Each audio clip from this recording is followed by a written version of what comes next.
Sebo wekitiibwa Katikkiro wa Buganda Kwataddamula mukulu waffe ffenna tuli beesiimu kutwaniriza omukulu musajja wa Kabaka David Lewis Luwomboya Secretary General waffe mu NUP wekitiibwa oyo mugole buse mpaka omujja wano Uganda Honorable Elias Limbazi Nalumbola mpaka omujja wa Kawempe North naffe nfaako mukwano gw'ono Lusedinya omukulu oyo Honorable Patrick Nsanja okuva Entenjeru akwasaganya ebizannyo wano Uganda Musese Honorable Helen Nakimuli mpaka omukyala ow'Enkalanga Musese Zahara Mara Biyirika Speaker wa Kampala Capital City Authority Honorable Abugeka Kawalia mpaka atwala ekitundu era kansubira abakiikirira bulungi Parliament kuba yakiikirira wano ebitundu ebiriraanye tulina bannaffe Honorable Flavia Kalole n'Abagabe yakatwegattako mpaka omukyala ow'Ekasanda Bulemi Jose kubanga buli Ssaabasajja Kabaka lwavaayo n'atulungamya ensonga ez'enjawulo kitukakatako ng'Abaganda n'abakulembeze okwetaba mu nsonga zino era tuwowe tujja kukomawo nate okwetaba mu kaweefube kubanga buli mwaka abeera ajaguza emyaka gye kulira kibeera kya buto tutajyetabangamu okusookera ddala kikulu kuwagira emirimu egy'Obwakabaka okutambulizaamu Ssaabasajja Kabaka n'emiramu emikulu omulamu ogw'omwaka guno twagutegeeranga era gwa byabulamu naddala ffe abasajja okwetaba mu nsonga ez'okulwanyisa mukenenya n'ebyobulamu ebirala kikulu nnyo tugala tujja kujja nate tubyetabemu wanga tugula emijoozi n'okubiriza bannaffe abali abalala bannansi tugula emijoozi n'okwetaba kaweefube ono abaka tetuzera bangi w'ebyobulamu Wekitiibwa Katikkiro ebyobulamu mu Paalamenti eyo byogerako nnyo oluusi netubyogeramu yuzi twafulumiza alternative budget priorities fenga aboludda olwabula gavumenti tutera okuwabula olyawo ebiseera ebisinga tebatuwuliriza naye tusigala tukola obugafu obw'okuwabula mu alternative budget yaffe eno ensonga y'ebyobulamu tulina byetwataddeko essira nga tugamba okusookera ddala abasawo twagala bongezebwe ku musaala tulina abasawo baffe bayitirivu olumala okusoma bakolako katono ne badduka bagenda mawanga ag'enjawulo okufuna akasente akategeerekeka awo ne baddukawo amalwaliro nga twagala eddagala lyeyongerera eddala abantu bangi bagenda eyo malwaliro nga teri ddagala ate nga bawa omusolo ekibamaliriza ogenda ate malwaliro agali private akasente obaolyawo teyalisisudde mu school fees z'omwana era alikozemu ebirala n'agenda afuna obujjanjabi obutegeerekeka bannansi abeesobola abo bo bagendera ddala amawanga amalala asanga eyo Nairobi South Africa UK wa ate kikwewuunyisa Owekitiibwa Katikkiro bagendayo eyo naye basangayo basawo bannayuganda ekikulaga nti obukugu tubulina so ffe nga tulaba gavumenti abasawo tubongereko ebisaala kubanga ekyokukola bakimanyi bali Nairobi South Africa UK wa bajjanjaba abantu so abamu bulwawo ne bagenda eyo okufuna obujjanjabi kubanga wano tebuliiwo tulina ensonga emu gye tuze tulemerako era nga tujja giremerako luwa specialized hospital awo gavumenti agagisaasaanyako obulumbi obusukka mu 6 agendayoko ne bananga abamu tugenda okulondoola kubanga bajja mu Paalamenti basaba ssente ezo ffe ne tuwakana tulaba nenanga ne tunaziyisa ndala tusooke tugende tulabe ekyekiriyo accountability bannaffe batusinga amaanyi ne baziyisa naye nga kaleka tugendeyo bannaffe tulabe ekyekiriyo sente z'omusolo ne batulemesa ogendayo naye nga tukyabanja kuba gavumenti etugamba nti twalira ebyo bulina abaliwedde ebyobulamu bigenda terira bannansi bajja kulegera awo genda Nairobi South Africa wa bajjako bagenda awo tukyalindiridde naye nga tukyalemeddeko.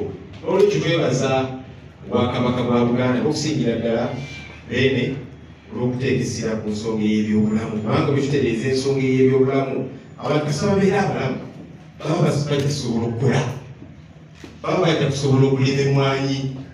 Omuntu omulwadde oba oliawo emirimu egyo gijja muyinza. So tuleebaza aba Parliament aba NUP naye nga tutambuliddewamu n'ekibiina kyaffe kaweefube ono muki wakati abantu babiri. Kama Katikkiro ndi musanyufu nnyo okuba wano nate nga ndi n'abakulembeze bange nga ndi ne bannakibiina ky'NUP nga bannamawulire abakungu n'ab'ebitiibwa bali wano. Mukama wange yenze musajja w'oluyimbazi Elias Nalukoola eyeddira emmamba bazitera okutawaanyamu abantu kubanga ne bakojjanga ab'enkima nabo bagamanyisebo maama azaala ye Nantongo lwakuba yagenda dde okulunda embogo mukama wange. Mukama wange nzikiriza nsooke n'okusiima ebigambo bye by'ensonga by'otera okutuwa. Mbadde sifunanga mukisanga kuno mu butongole olwaleero nti abantu b'e Kawempe North Constituency baayogera ekigambo. Ekibiina kya NUP nakyo ne kiwulira ekigambo kyekimu nti Nalukoola asaanidde agende mu Paalamenti.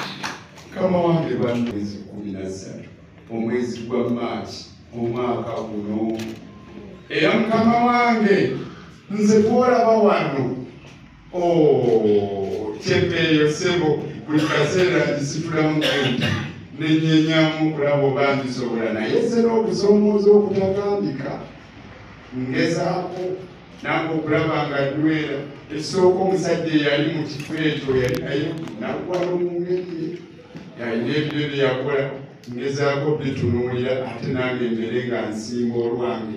Omanyi teriiyo Nalukoola mulala ku nsi kuno taata ngera bwetaliiyo Ssejjirinya mulala nabwe kitonto mukopa obukolokolo kuba engatto ye naye yinza okuba ennene nga yali sinyangu kujjuza. Nsazeewo nyambala obwangu obutonotono obunaanywera naye ebibuuzo bingi. Abamu bagamba Nalukoola yafunye emmotoka eriire ngoba n'omusana ng'ate sinnabirabakota. Abantu bagamba lwaki Nalukoola yasigala mu Range Rover ye n'aleka emmotoka eno neddayo. Ne mbabuuza bannange gwe funyewo ng'abaza okuzimba ajja n'ekitiyo ne wirubaalo akabuuba era kwakavula bannange. Emirimu nga kino bwe kiba kizzamaanyi era singa tuba kuba na bingi bye twandireese naye wano Emmengo si bwe kuli. Era taata tumulira emirembe bwe tuba nga tuwaayo. Ekitulemesa kiri eki omuyonjo omutono kukyamya enkoko ekyensuti tulunkamira katonotono naye tujja kugezaako Mukama wange. Erina n'olumu lw'essaayo ne bagamba nti zino zaalemye okukozesebwa nabwe kityo ziddiziddwayo. Gavumenti ey'ekitundu ekimu n'ezzaayo ssente nga baalemye ziteekerateekera. Ekirala era neebuuza lwaki gavumenti ya wakati tereeta ssente zonna ezirina okuweebwa Mmengo ku by'obukugu byayo. Essente bazireete kubanga tukitegedde wano si za kwonoona wabula zikola ebintu eby'ensonga ebigenderera okukulaakulanya omuntu omunnayuganda. Nabwe ekiti ssente zo zisasulwe. Mukama wange nze nkuwa essuubi nti njagendewa Mukama wange atutwala mbeere nga mubuuza ngeri kyentuufu gye tuba tuwumbawumba ensonga eyo eddoboozi lisigale nga tujjukiza abawakati nti bali. Era nkusaba onsonyiwa ensoli zenkoze nga ngamba ebigambo naye nzikiriza nsiime Ssaabasajja Kabaka olw'omukisa gwe yampa nange okufuuka omukungu nentuula mu lukiiko lwa Bukadeefu. Omusajja omunnasayansi Robert Hooke yawandiikira munne ebbaluwa saayiza Katotoni n'amugamba bwe mbasobodde okulengera ewala kivudde ku kuyimirira ku bibegabega by'abasajja bannaggwano. Nze nange nasitulwa ne nnengera ewala ssebo kakati labayo bwezize nga nnyina kyebe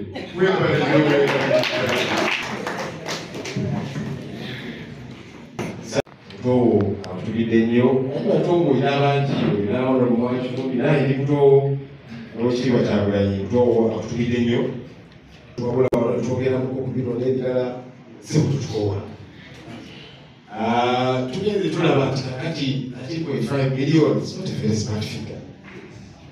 Katikkiro is a very smart man. Tugenda sala kaviri tuleka fera kati tukalawunyire eri smart tugirawunyiranga off to 15 million shillings. 15. Mukama wange Elias Nankola Wimas Tawera yigirira yasegirira bwe biba ng'abantu bokiikirira babiganyulwamu.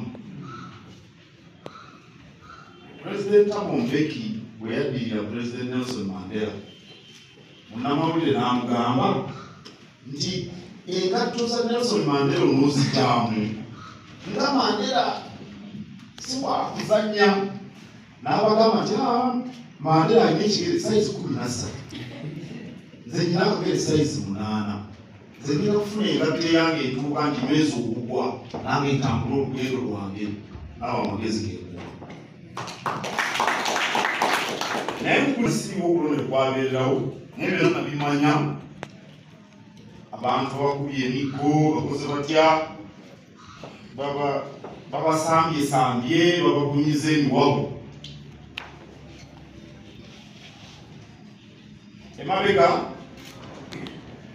tubadde tutambira ebifaananako bwebityoyo era nayimirira mu lukiiko nibaga nti omulabo wa gavumenti oyo akola ebyo si yona akivuganya mu lwatu kubanga bwojja n'okuba abantu nobabongola amannyo tebasobola kukwagala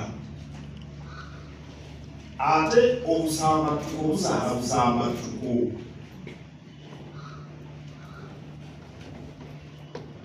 ensi tugiryako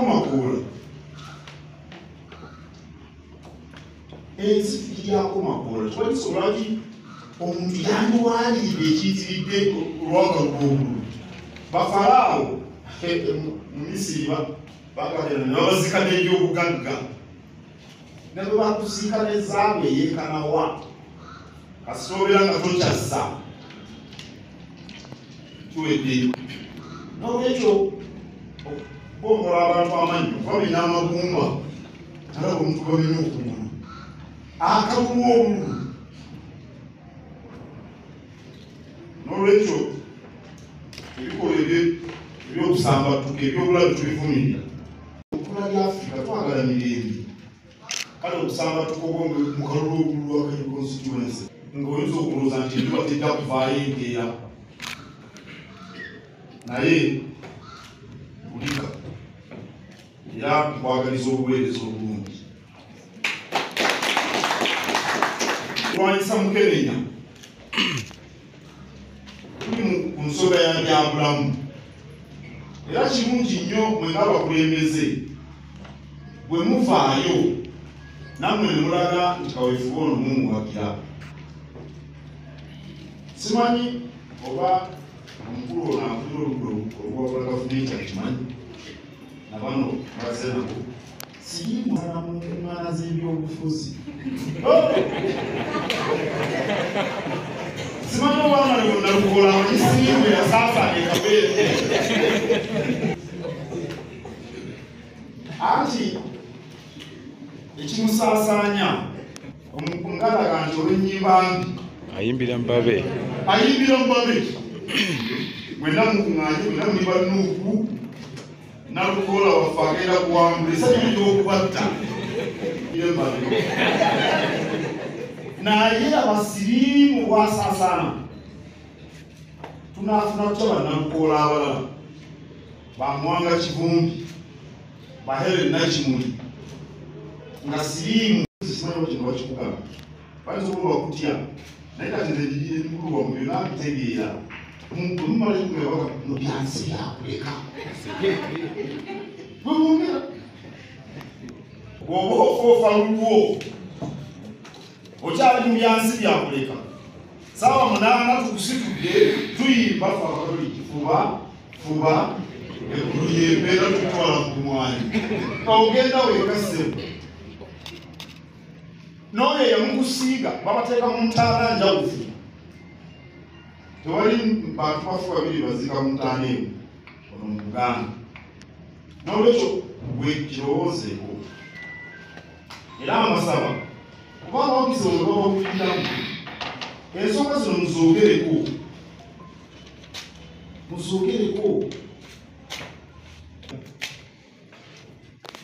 mubakubirize ate bavubuka era sirimu asinga kutambulira mu bavubuka ate kasajja saba Honorable Patrick Nsanja gw'olina obuvunaanyizibwa okutaasa Helen Nakimuli Kabaka yatuwa omulimu ogwo kuba kati bannaye abamawulire byongeza bugeza omanyumbe bamanyi okutemantemu obululu byongeza bugeza sebo Honorable Nsanja tuvudde wano tuva mu Bulange ogamba Helen twentumyekaawo omanyi kati tuve ku majani tunyekaawo waliwo ekirabo kimu nekiri wano okusukakku akatere enviiri zino zaagala okuddamu kufumba tulaba n'akazibu kalungi agendo akepoosa genda nako ogenda omwana wange mukamu bweyambala akakooti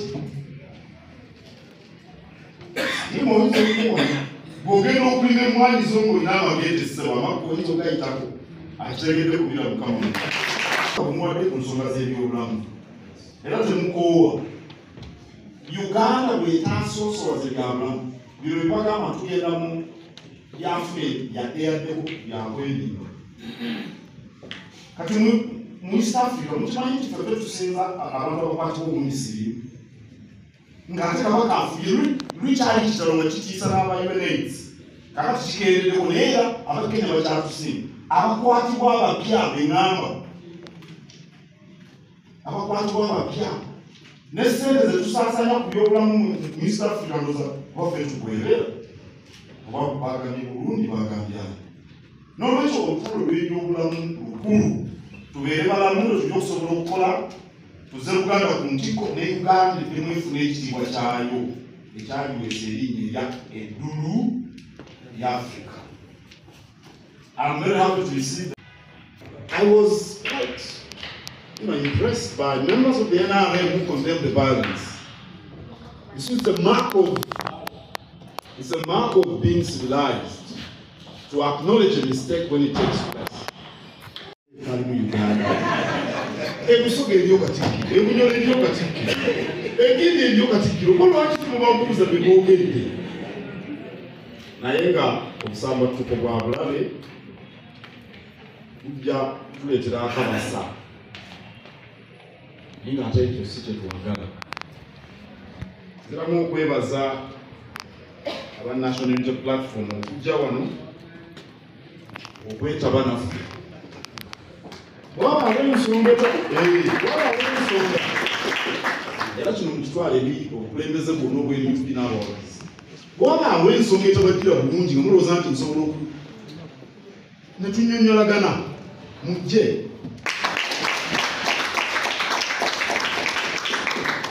Bambuulira wano nze sibeera nnyo ku mitimbagano naye ttiimu weeri bagamba nti balina abavubuka bambadde obukofiira bwa Nuupu bakuvuma ebigambo byonna.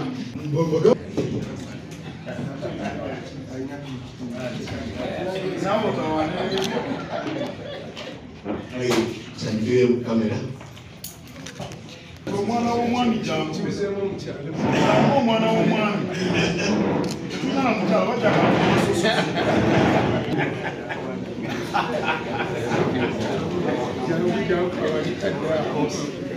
muwala wange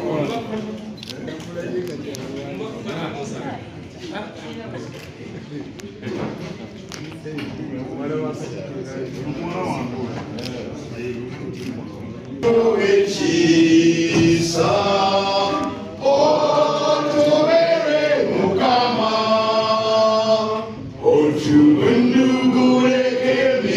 Sajo Erabafe Okomega Twesimenyo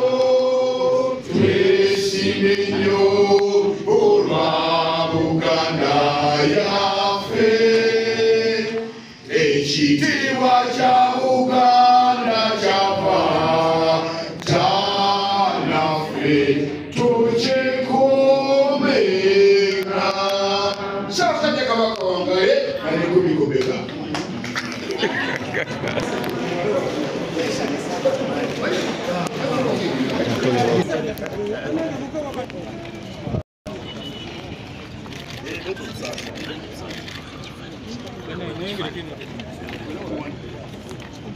Sehemu ya Kenya haji jiramuka inki katono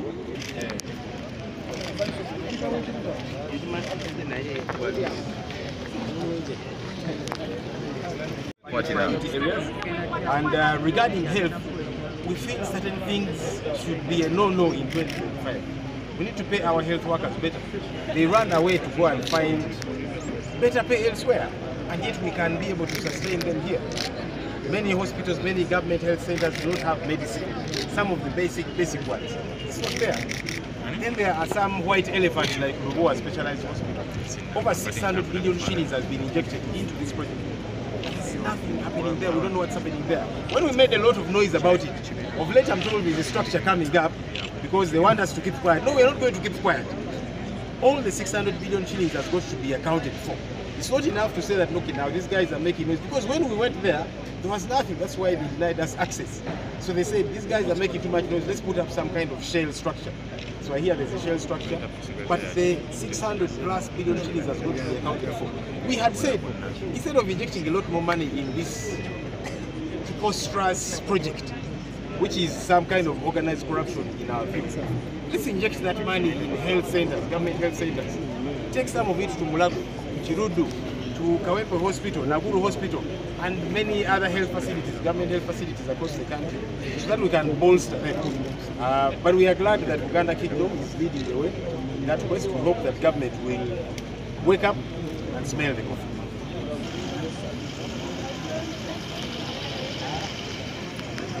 Wano Bulange Mengo na mukulu akuli Ludo Lugwanya Jole Senyi adwa zona kusinkana Katikkiro okugula emijozi za Kabaka Basidera nigenda okudikwa ku Sande so asajja Kabaka